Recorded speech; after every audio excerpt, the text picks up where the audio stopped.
क्या हो अगर कोई कहे कि आज किसी की जिंदगी जैसी भी है, अच्छी या बुरी, वो सिर्फ और सिर्फ उनके बहानों का नतीजा है। सुनने में थोड़ा अजीब लगता है ना?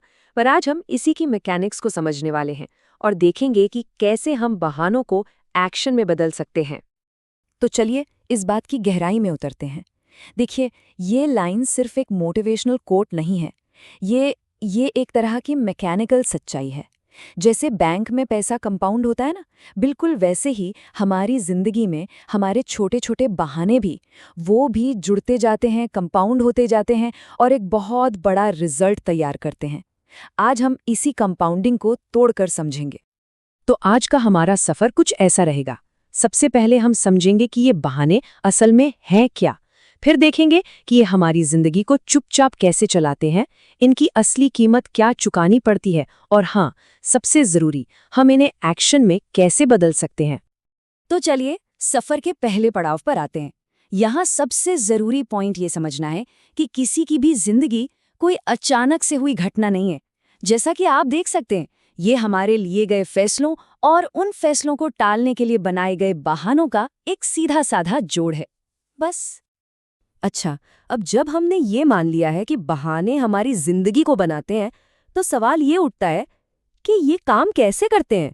तो चलिए अब बहाने की असली मैकेनिक्स को डिकोड करते हैं, समझते हैं कि हमारे दिमाग में ये चीज असल में चलती कैसे है।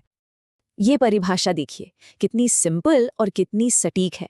बहाना असल में कुछ और नहीं है, बस एक्शन ना लेने की जिम्मेदारी को बाहर किसी और चीज पर डाल देने का एक तरीका है। जब हम कारण को बाहर ढूंढते हैं तो हमें अंदर से मेहनत करने की जरूरत ही महसूस नहीं होती। ये एक तरह का मेंटल शॉर्टकट है, बस। और ये कुछ सबसे आम बहाने हैं जो हम सब ने कभी ना कभी तो इस्तेमाल किए ही हैं। टाइम नहीं मिलता, मेरा बैकग्राउंड उतना अच्छा नहीं है, या मुझ में कॉन्फिडेंस की कमी है। देखिए, हो सकता है ये बातें थोड़ी बहुत सच हों, लेकिन असल में ये हमें एक्शन लेने से रोक देती हैं। यही इनका काम है। इस कॉन्सेप्ट को और भी आसानी से समझने के लिए चलिए एक छोटी सी सिचुएशन की कल्पना करते हैं। बस सोचिए कि आप टीवी के सामने बैठे हैं और स्क्रीन पर कोई ऐसा चैनल चल रहा है जो आपको बिल्कुल पसंद नहीं है। और यहाँ पर पूरा कॉन्सेप्ट एकदम साफ हो जाता है। बहाने बनाना मतलब टीवी को, सिग्नल को या फिर रिमोट के बटन को दोष देना, जबकि एक्शन लेना कितना सीधा है। बस हाथ में रिमोट उठाकर चैनल बदल देना। कंट्रोल असल में हमेशा हमारे हाथ में ही होता है। चलिए एक और बेहतरीन उदाहरण देखते हैं। मान लीजिए किसी ने जिम की मेंबरशिप ले ली, नए जूते खरीद लिए, प्रोटीन पाउडर भी आ गया, लेकिन रोज कोई ना कोई बहाना बनाकर वो जिम जाते ही नहीं। तो क्या बॉडी कभी बनेगी? जाहिर है नहीं बनेगी, क्योंकि बहाने कैलोरी नहीं जलाते, एक्शन जलाता है।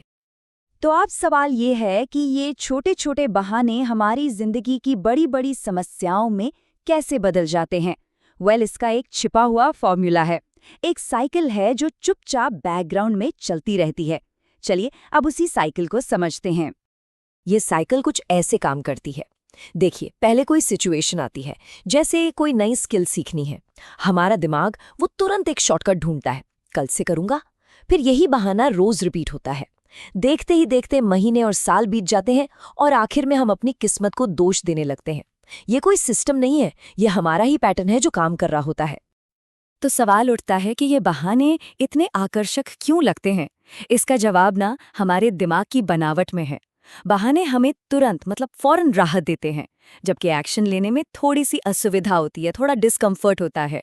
हमारा दिमाग भविष्य के बड़े फायदे के बजाय आज की छोटी सी राहत को चुनता है। लेकिन प्रॉब्लम यह है कि बहानों की ये राहत बहुत शॉर्ट टर्म होती है और इसका नुकसान लॉन्ग टर्म। तो अब तक हमने ये समझा कि बहाने क्या है और ये कैसे काम करते हैं, लेकिन इनकी असली कीमत क्या है। चलिए अब आगे बढ़ते हैं और देखते हैं कि एक्शन ना लेने की, यानी इन रोज के बहानों की असल दुनिया में हमें क्या और कितनी बड़ी कीमत चुकानी पड़ती है। जैसे कि करियर में नई स्किल न सीखने का बहाना कम सैलरी पे रोक देता है। फाइनेंस में मार्केट को रिस्की कहने का बहाना हमारी सेविंग्स को महंगाई के सामने बिल्कुल कमजोर बना देता है। और मेंटल हेल्थ में ये कहना कि मैं तो ऐसा ही हूं, ये पर्सनल ग्रोथ के सारे दरवाजे ही बंद कर देता है। आइए एक छोटा सा थॉट एक्सपेरिमेंट करते हैं। दो लोगों की कल्पना कीजिए। ए और बी। पर्सन ए रोज एक छोटा सा बहाना बनाता है और पर्सन बी वो रोज एक छोटा सा एक्शन लेता है। पर्सन ए एकदम परफेक्ट हालात का इंतजार करता है, जबकि पर्सन बी जो मुमकिन है बस उससे शुरुआत कर देता है। और 5 साल बाद का नतीजा देखिए। पर्सन बी की स्किल, उसकी इनकम, उसका कॉन्फिडेंस पर्सन ए से कहीं कहीं ज्यादा होगा। और ये जो गैप है ना, ये टैलेंट की वजह से नहीं बना है, ये बना है रोज बनाए गए बहानों के फ्रीक्वेंसी की वजह से। यही है बहानों का असली कंपाउंड इफेक्ट। अब एक छोटा सा सेल्फ ऑडिट करते हैं। मैं 3 सवाल पूछूंगी और ईमानदारी से अपने मन में इसका जवाब सोचना है। पहला, क्या किसी काम को शुरू करने से पहले परफेक्ट हालात का इंतजार किया जाता है? दूसरा सवाल, क्या असल में काम करने से ज्यादा समय उसकी प्लानिंग करने में बिताया जाता है? और तीसरा, क्या फेल होने से ज्यादा शर्मिंदा होने का डर लगता है? सोचिए, अगर इनमें से 2 या ज्यादा सवालों का जवाब हाँ है, तो ये एक संकेत हो सकता है कि बहाने चुपचाप जिंदगी को कंट्रोल कर रहे हैं। तो अब आते हैं सबसे जरूरी हिस्से पर। हमने प्रॉब्लम को तो समझ लिया है, लेकिन अब इसका समाधान क्या है? अच्छी बात यह है कि इसका एक प्रैक्टिकल टूल मौजूद है, एक ऐसा तरीका जिससे आप अपने हर बहाने को आगे बढ़ने की ताकत में बदल सकते हैं। इस टूल का नाम है एक्सक्यूज टू एक्शन कन्वर्टर। अगली बार जब भी मन में कोई बहाना आए, जैसे मेरे पास टाइम नहीं है, तो खुद से एक अलग सवाल पूछिए, मैं 10 मिनट में क्या कर सकता हूँ? अगर बहाना है कॉन्फिडेंस नहीं है, तो पूछिए, मैं एक छोटी सी कोशिश क्या कर सकता हूँ? बस ये छोटा सा सवाल आपके बहाने को एक करने लायक एक्शन में बदल देगा। और अब हम अपनी चर्चा के अंतिम निष्कर्ष पर पहुंच चुके हैं। अब तक जो कुछ भी हमने समझा, उसे समेटकर कुछ ऐसी बातें निकालते हैं जो किसी को भी अपने भविष्य की जिम्मेदारी पूरी तरह से अपने हाथों में लेने में मदद करेंगी। ये 3 लाइनें हमेशा याद रखने वाली हैं। पहली, बहाने आपके अतीत को तो समझा सकते हैं, लेकिन एक्शन ही आपका भविष्य बनाता है। दूसरी, जिंदगी आपको निष्पक्षता नहीं देती, वो हर कदम पर फीडबैक देती है।